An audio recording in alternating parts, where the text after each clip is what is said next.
Afternoon, folks. So up there on the hillside is a branch marker that goes downhill, points to that structure. It's kind of like the last one. I can't get a real good angle at it. It's pretty old looking. So anyway, it's another little lean-to, kind of half A-frame, like the babysit area as far as I can tell. I found another pit and two more like blinds up on this ridge line here. But it's all old activity. At least 3 years probably be my guess. So whatever was moving through here probably isn't anymore, except there is still some new pass-through evidence. So it looks like transitional area maybe.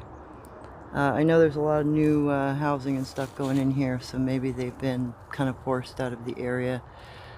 You can tell there's still some markers though. There's a broken tree down there, another little marker tree there, this guy here, and that one.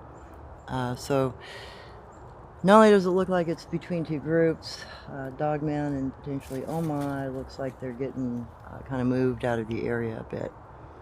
And you know, there's still runner sticks present, like there's one right there on that log.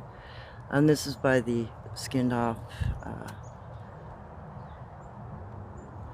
fallen tree that I was interested in looking at. It looks like the bark has been completely removed, and there's no bark hardly on the ground where this thing's at, so the bark's missing, it's gone, just like the stuff off that log down there.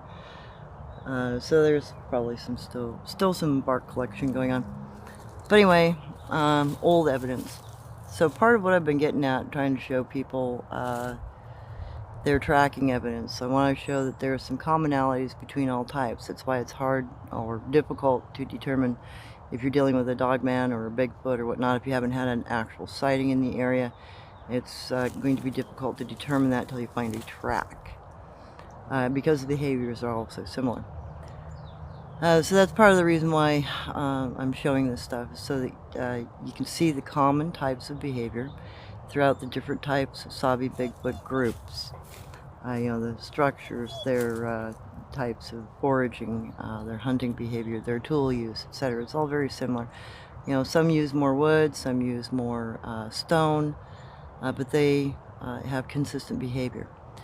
So if you are a tracker, or if you are a hunter, or if you're an individual who is familiar with animal behavior, delineating and being able to define specific behaviors relevant to a specific creature is absolutely paramount to being able to identify said creature.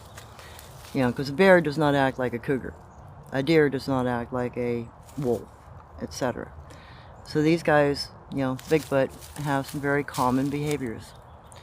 It's just being able to recognize them, being able to understand what you're seeing, and understanding when you're in the wrong kind of area or the right kind of area. All this is so old, I don't have any concerns about being bothered up here.